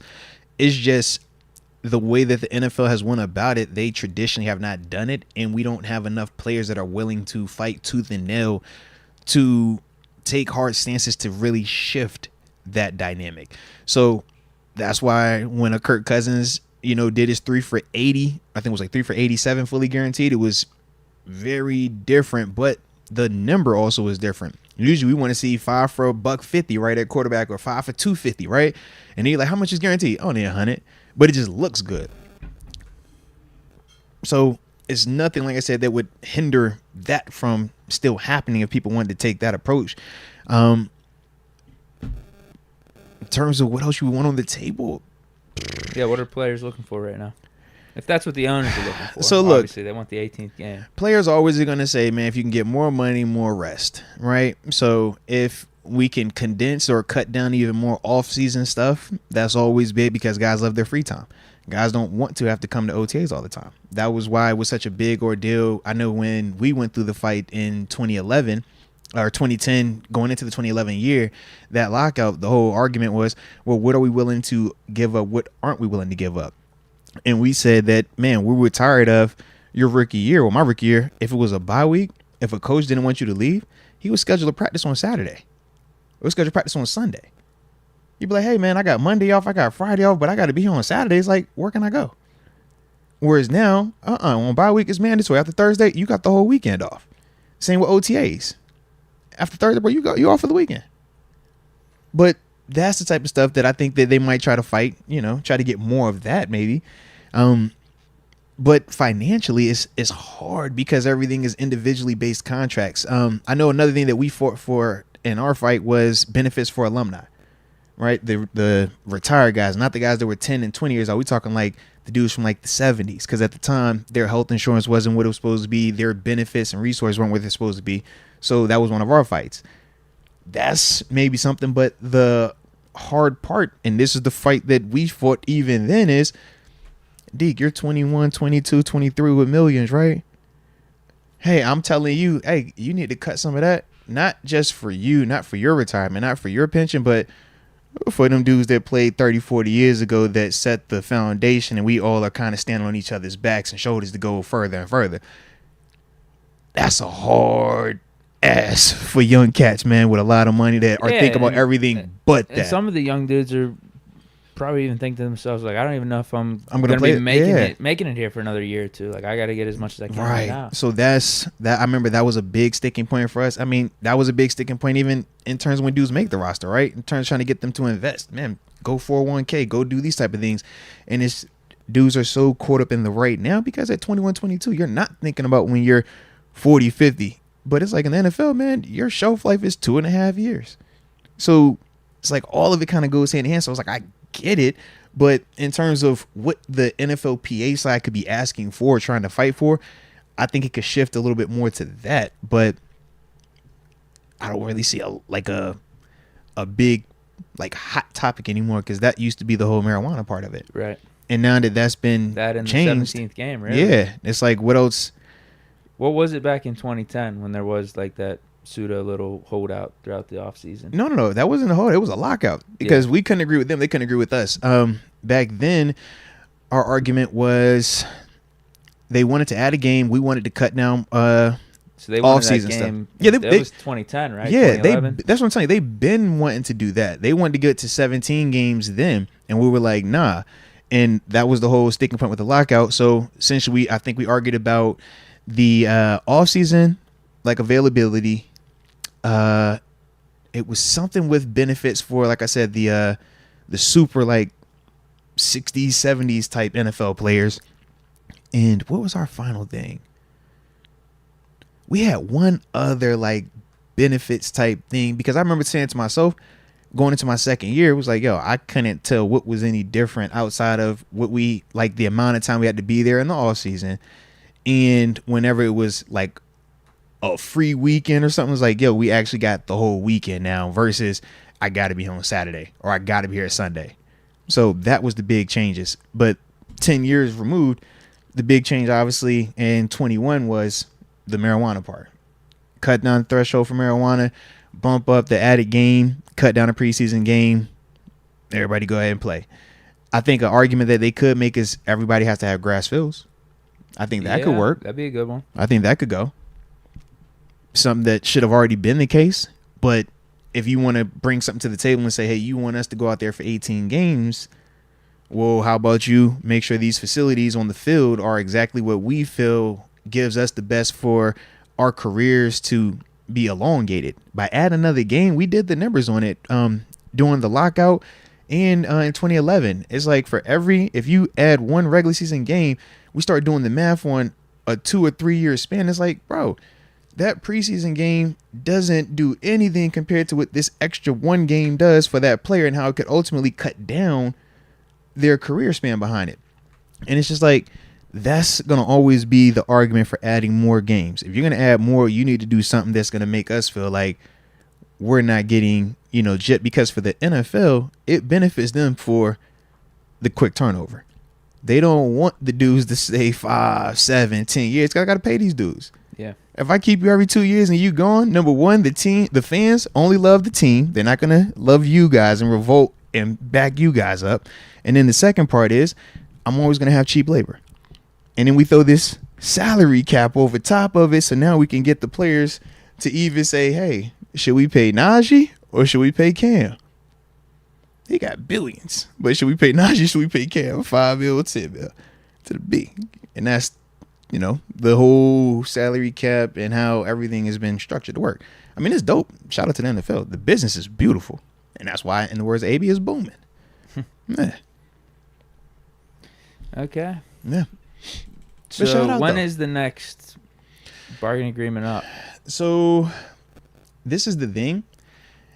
For the 18 games, from what I've seen, they're not necessarily trying to wait to the next collective bargaining agreement, because the next bargaining agreement would be in 10 years from the last one. So 21 to 31.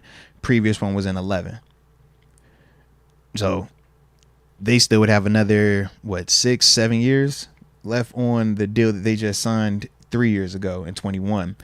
But what they are able to do is essentially if both parties, PA and NFL, agree, you can make an amendment. Sure. And that's how they flirt with these type of things. But if an amendment can't get done, then ultimately you got to wait till the next CBA agreement, which will come up, like I said, in 7 years. Okay. Yeah. Gotcha. Mm-hmm. Yeah, I don't think they want to wait that long. Exactly. So, like, yeah. Hence the reason why you see them flirt these concepts out. You hear it talked about at the owners' meetings. You hear it talked about, it's Super Bowl and stuff. Oh, what they flirting again? 18 games. Oh, all right. They're just talking about it. Nothing serious. We're just having a conversation. Just casual. Yeah. All right, a couple supers here. Jeff H. says, you asked everyone to pick up their samurai swords and shave your butt. Lee. Huh? Hold on. What? Oh, I hear what you said. You said Lee, as in like Rush Hour. I thought you were just saying like, yo, I asked somebody to pick up my samurai. I was like, yo, don't do me like that, man. Is that a quote? That's Rush Hour, yeah. Okay. Yeah. Hey. Now you about to have me go to the Rush Hour at 3 when my man walked into the day going spot with y'all know what I'm talking about. He was like, I want that one. I want that one. You too. Yeah, you in the back. Yeah, you too. Yeah, I want that one too. Yeah. All right. So y'all leave me alone. Shout out to Rush Hour though, man. Rush Hour was crazy, bro. Like I said, Rush Hour, you can't make a Rush Hour win today. Yeah, you're completely like everybody getting fired, everybody getting in trouble, everybody blacklisted, bro. It's one of them ones, man. And it just got worse as it kept going. Yeah. Rush Hour 1, Rush Hour 2, Rush Hour 3. Like, God, dog, bro, what we on? Yeah. But who kicked me? You kicked me? Another Rush Hour reference, man. Shout out. Phantom And Bart, TV. hold on, my bad. Go Bart ahead. Boscato, they are, they've been talking about making a new Rush Hour. I'm very, very skeptical of it. Yeah, I just got to see, man. If they make it like I supposed to be made, then it's gonna be great until it probably gets kicked off. But either way, we're gonna enjoy it, all right. But if it ain't OG style Rush Hour, like, man, throw it away. Don't do me like that. Phantom TV says, I'd rather them add a play-in tournament game than a regular season game. Huh. Elaborate. A play-in tournament game? Like the 7 versus 8 seed or something. But isn't that what we already did with Super Wildcard? We gave like the extra playoff team, right? Because I'm trying to figure out, like, how do you... 9. Yeah, how do you do a... Because it's football. That's a lot. Oof. So go 17 games, almost like a pseudo wild card for the wild card. I think you go. You said the play-in. I would just maybe you keep it at 7 teams make the playoffs, but you got to have a play-in for that 7th seed, and maybe that could be the week 18. It'd just be 2 games. Well, yeah, if they did it like 7 versus 8 on AFC and NFC. Yeah, if you do it like that, yeah. But then it's technically not an 18 like game schedule though. Right. Yeah. It's not. But I think that's a compromise. That's definitely a compromise. Yeah, that's at least Phantom TV That's suggestion. compromise. I don't know if I like that. Yeah, anytime you talk about adding thought. games, man, I get real hesitant because I'm just thinking, I'm like, bro, you adding another one, and this is why we get into the postseason. Gosh, you're killing me, baby. You're killing me, Smalls. You seen Sandlot, right? Yeah. All right, shout out. There we go. Killing me, Smalls. You're killing me, man. So that's my only thing, Phantom TV. Like, playing in basketball, I think it can work, and I think that's why they did it. Even when you're talking March Madness, you kind of have like the first 4, stuff like that. It's just with football, because of how physically demanding it is, I just think that is a tough ask to right before the he says just another game. But there's a lot of money in it, because you think about the money you can make with that 7 and 8 seed matchup. Whoever wins 7, 8 seed in week 18, now you get to have the Super Wild Card matchup versus 2 seed. Yeah, it's just another game for either 7 or 8 seed. Yeah, for the and everybody playoffs. else essentially will have a bye then, right? Yeah. I don't like the idea. Yeah. I would just rather do the 18th game, honestly. I or low the key 18th too week. would, because I'm like, I don't want a 5 seed to feel like they Then get a you- bye week yeah, for then the you opponents. can at Like, least you'll get the deserve extra that. bye for everyone. Yeah. You could have the 2 buys for every team. Nah. I feel like that'd be a pretty unfair advantage for everyone else that's not the 7 or 8 seed. And maybe you could say rightfully so because, you earned the higher seed. But I think that'd just be a little ridiculous. No. It's a little too much. I like it, though. I like the Phantom TV. I can dig the thought process behind it, though, in all seriousness, though, man. But, yeah, it's that football part, man. Like, it hurt. It hurts sometimes, bro. It hurts sometimes. So, yeah, salute that, though. Salute it. All right. Now what we got? Man, low-key, I feel like we might be straight. About to say, man, I ain't have anything else on Early my... day. Yeah, I was saying I ain't have anything else on mine. I think I ain't have anything else on mine. And you know it's the holiday weekend, so... I do got something. Okay. I ain't know your tips. I was about to say, don't play with me now. Hey, it's a holiday weekend, Deke. You know we ain't here on Monday. Don't play now. I can find something here. I think you'll like this. Uh-oh. Here we go. You might like this a little too much, actually. Oh, don't get me in trouble, man. Okay, so yeah, this popped up on my feed yesterday. Patrick Peterson did an interview with Jim Rome. Shout out to Jim Rome. He's still burning? Yeah, That's see, his thing, right? tried Jim to Rome's find this interview, but I couldn't Okay. find it. All I'm seeing is quotes on a bunch of the Steelers blogs. Quotes. Oh, man, I'm nervous, bro. You got to get me in trouble. Patrick I'm Peterson nervous. seemingly throws shade at Kenny Pickett. Like I said, went on Jim Rome yesterday. I couldn't find the interview, but Uh-oh. Do we have quotes? yeah, Oh. there's quotes. All right, talk to me with the quotes. Hold on, let me go somewhere else here.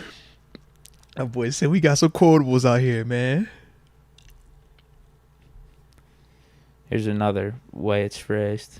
Patrick Peterson takes indirect shot at former Steelers quarterbacks Kenny Pickett and Mitch Trubisky with credibility message. Oh. Okay, you ready? All right, I'm nervous, but yes, I'm ready. Patrick Peterson says, I even texted Tomlin right after they signed Russ. I said, now you finally got you a quarterback that has credibility. A guy who's going to be in the lineup that you could count on. Being in the lineup week in and week out. Ooh. Now it's going to be putting the right pieces around him. Ooh. They have the pieces for Russ to be successful. Ooh. Ooh. Did my man say, not only did I say it, but I shot the text to Coach T? Did he say that? Yeah. Yo, you wildin'. Yeah, Why I guess you- he not only said it in a public forum, Pat, but why you also do that? Oh. did it behind the scenes. All right.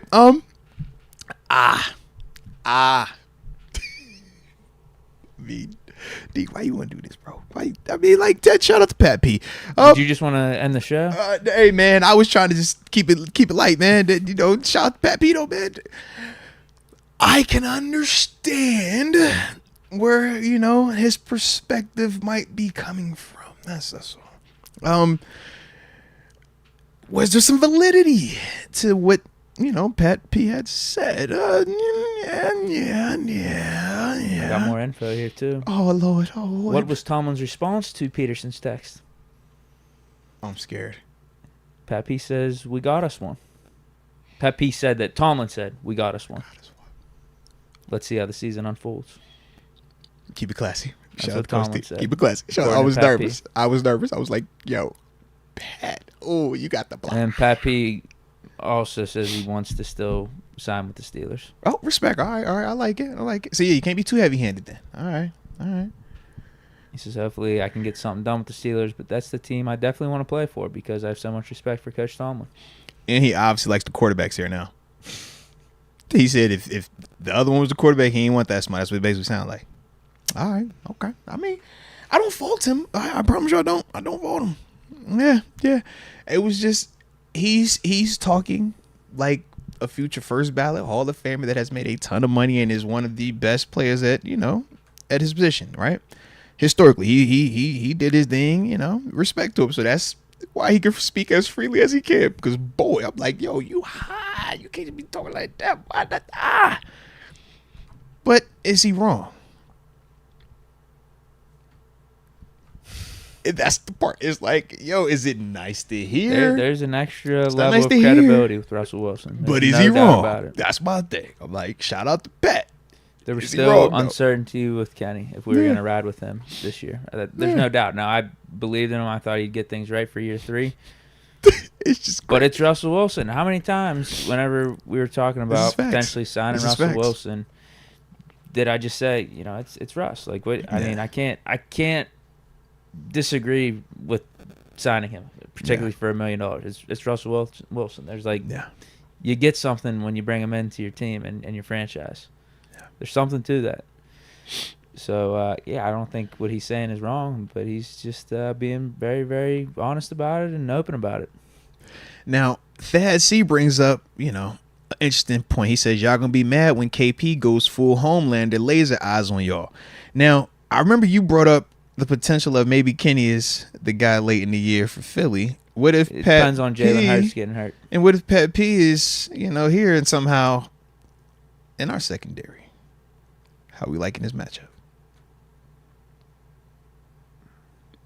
Why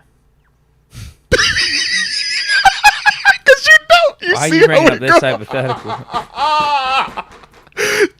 We didn't see how this plays out before with your man's, shout out to Pat P, but Pat, he do that. He gonna tell you how he feel about you now. And usually you would be like, yo, stop talking on the podcast before the game. Don't do his it, bro. talking has been more louder Come on, than his bro. play. Yeah. But how we feeling, man? The crowd, they kind of back and forth. I Am Prime said he taking Pat. Yeah. Noriega said he got Pat for the two picks that day. I could maybe say someone's getting picked, but I don't know if it's going to be Pat P. How That about he said, don't do me like that, Mose. Don't do me. Come on, man. You brought it up. I'm just curious, man. I just want to know what the temperature is, man. How we feeling? Because we could definitely get that.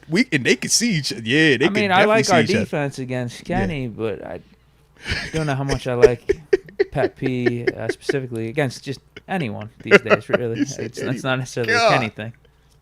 Don't do him like that. They don't do him like that, man. He's still Safety Pat has shown you that Safety Pat can cover with any of them. He's shown that. He even talked about the tackling part, so we'll see if he comes back, and that's, a prerequisite for the job. Then let's see if he's all the way, locked in on that. But he did already talk about that. He said, coming back to play safety, he's like, I do got to decide if I'm really, if I mentally want to do that because it is different. But yeah, that's gonna be one of the interesting ones, man. That I would like to see it, man. I'd like to see it. Mm-hmm. So there you go. There was a final topic for you before we head out. I like it, man. You weren't like expecting it. that, huh? I was not actually, bro. Salute you though, man. That was pretty clean right there. That was definitely pretty clean. President Nitty has a report for us. Says, Oh. talk to y'all, my wife, and Jesus. I'm gonna quit. No, I don't like it. Wait, man. Sound like it's a party out your way, baby. Sound like it's a party out your way. Story. Keep us updated. Heck yeah, On the man. job search and everything. Yeah. Heck yeah. I'm rocking with you, man. Good for you, man. Heck yeah. Like I said, man, you gotta do what makes you happy. Do what brings you peace, man. And if, like you said, you're at peace with it, your wife's on board with it, spiritually you're in the right place with it as well, man. It's life, bro. Take a chance, man. Get out. Do what you want to do, man. Do something that's gonna bring some joy to you, man. Do something that, just feels like will put you in a better position, man. So shout out to you for making that first step.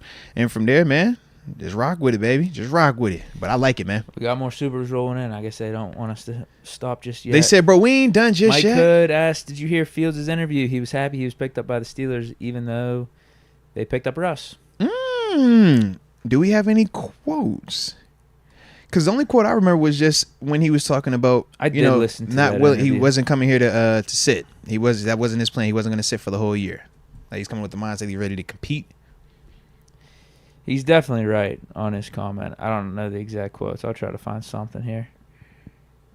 Justin Fields says he's ready to compete for Steelers QB spot. Like you said, wasn't shocked by trade. Maybe You this said was or wasn't? wasn't shocked by trade. So maybe this will give us what we're looking for. Wasn't really a shock. I knew that was going to happen beforehand. There were a lot of ups and downs. I think he's talking about just getting traded from Chicago gotcha. in general. There were a lot of ups and downs, but all in all, I appreciate every relationship that I built, all my teammates. They know I have nothing but love for the city, the fans, old teammates, and coaches. I'm definitely competing. I think Russ knows that. We're competing against each other every day. Helps me get better. Us pushing each other.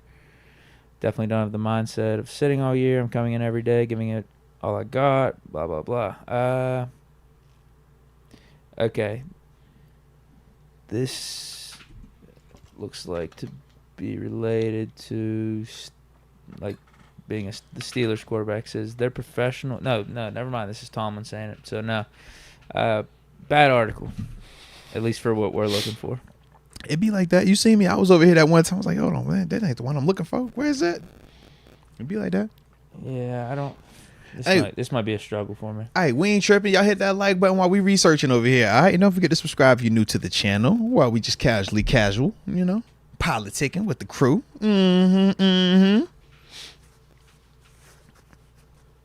Yeah, I don't John Doe says it's the OTA interview. I think that's what he's speaking on specifically. Yeah, right. I know that. Like, I could go on YouTube.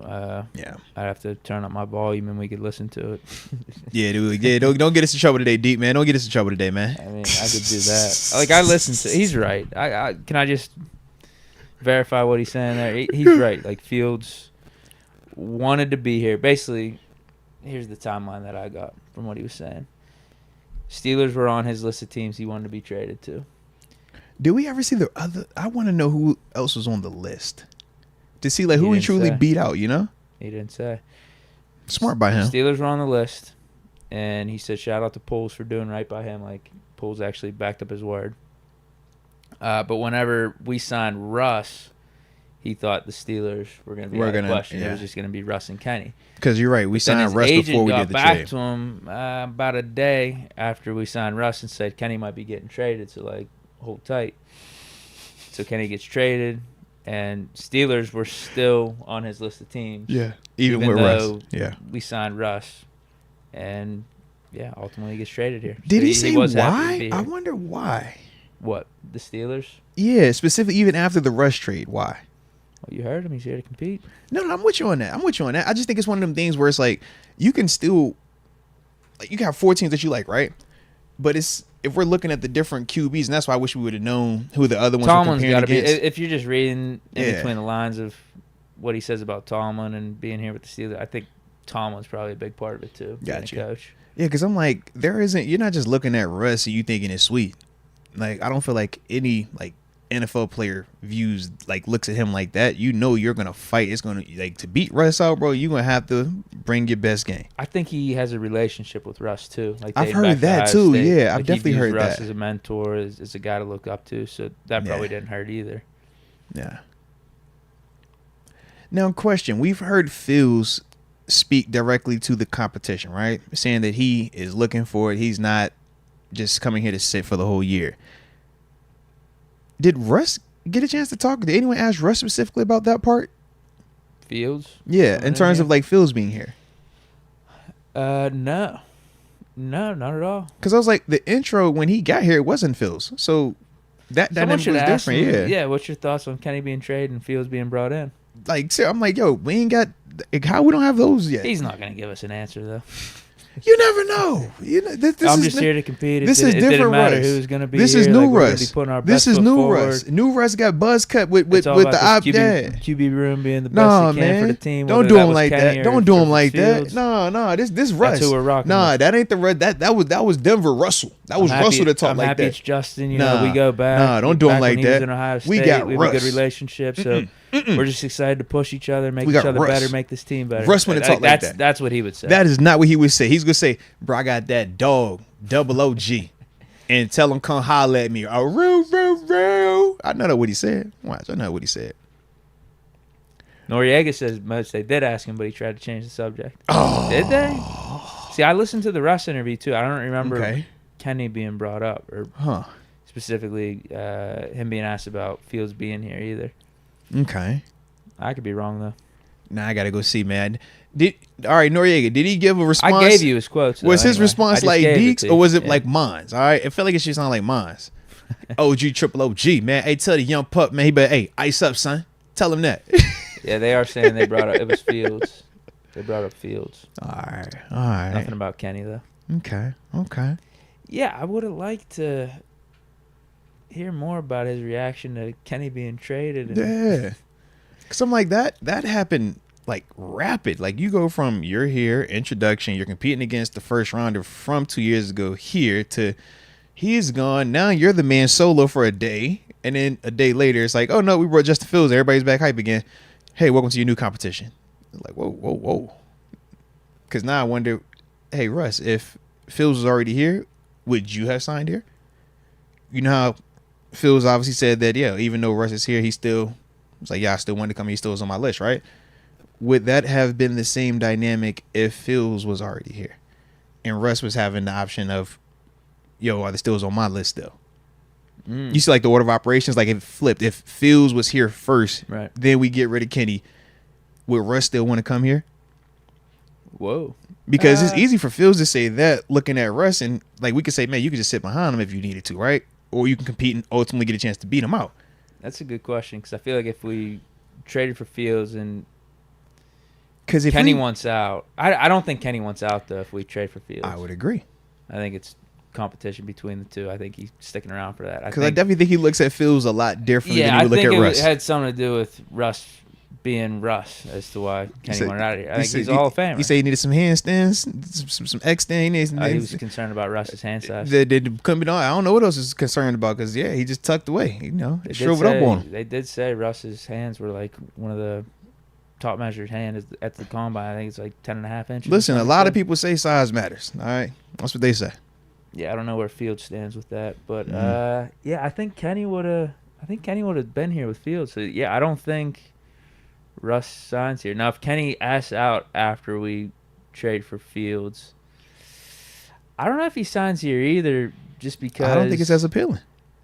We obviously prioritize getting Fields in a trade here over signing Russ.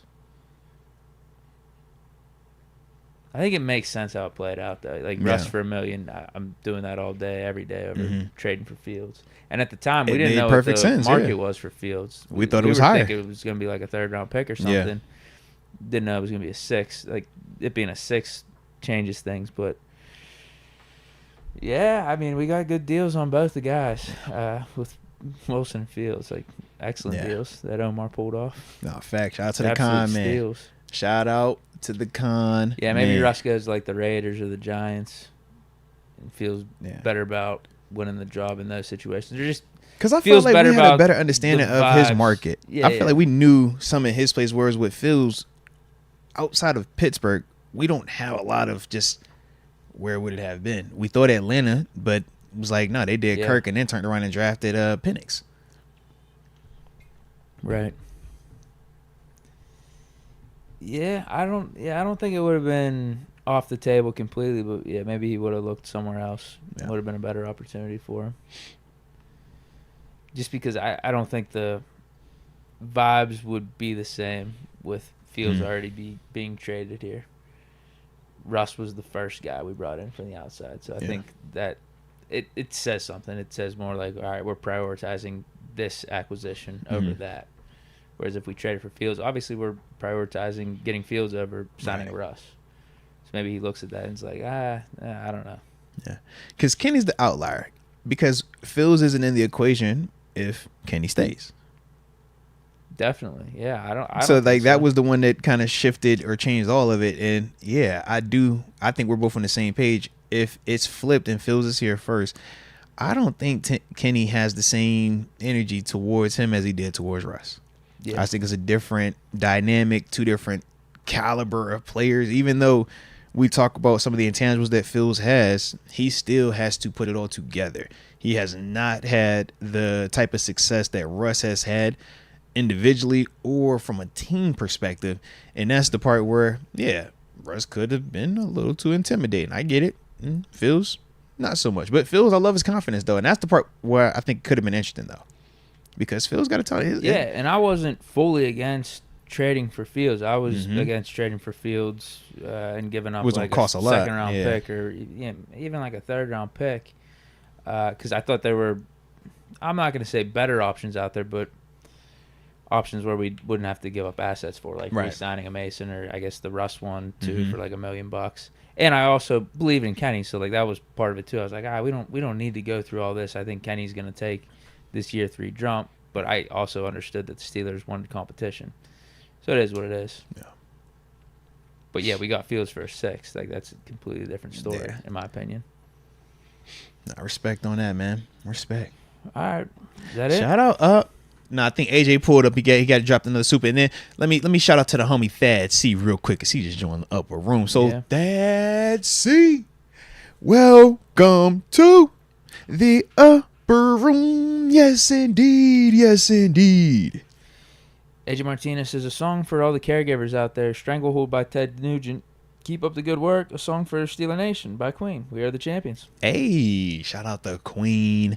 Shout out to We Are the Champions. Shout out to Stranglehold by Ted Nugent also. There we go. There we go. Can't go wrong with that. Have you heard Stranglehold by Ted Nugent? No. Same here.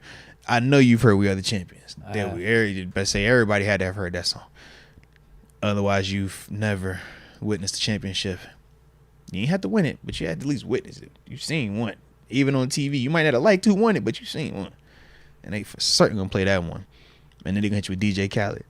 All I do is win, win, win. Yeah. I'm like, Classic. bro, who would have thought that song, when it dropped, was going to become this type of just, oh, yeah, you're the new Queen song. We play Queen. We are the champions. All I do is win. Boom, boom. Shout out to them dudes, though, man. All right, then. All right. Show up, Dirk. Let me see. Let's see. How we feeling? You feel? You got anything? I got nothing else to add. I'm say. Well, you know what they say, right? They say when opportunity presents itself, you're supposed to take it. All right. Seems like opportunity has presented itself for us to, get a little head start on said Memorial Weekend. All right. So it looks like we're gonna not do that just yet, because AJ just tapped back in. So shout out to AJ real quick. All right, we're gonna read your super AJ, and then we're gonna proceed. All right. This is finally a song for the AJ, Mr. Arrogant himself. Mental Health by Quite Right. I need a beer, then a workout. Bang your head. Here we go. Much love to all. Here we go. Let's get it, baby. Let's get it. I like it, then, man. I like it. So, and then I see you, I Am Prime. He says, playoff chances. No, we've been saying we better be in the playoffs. Like, I don't want to go whole 90%, but it's like. And he asked how far can we go with this roster. All I'm going to say to that is Russ beat Mahomes last year. And Josh Allen. Yeah, good point. See what I'm saying? Good point. Hey, man. If you took him on, you took him on. All right, man. Who else you want to throw in there, Lamar? All right. With a worse roster Yeah. than what he's got here in Pittsburgh. Yep. And facing a sabotage situation. Yeah. No, that's facts on that, bro. That's facts. He ain't scared of those dudes. Why would he? All right. So that will officially do it for today's show. Shout out to AJ, Thad, C, Mike, Hood, John Doe, David Soto, Nick, Ferrier. All right, like James Ferrier, we had you. Hollywood 931, Tydell Green, Steelers Girl 517, El Moranich, James Mooney. All right, make sure y'all enjoy yourselves this weekend. Noriega, John Doe, Frank K, Pittsburgh Tidy 86. All right. Stay safe out there, whatever y'all do, man. Like I said, enjoy the holiday and understand what it was for as well. All right. But either way, we definitely appreciate you for tuning in. Don't forget to hit that like button and subscribe if you are new to the channel. And until next time, baby. Peace.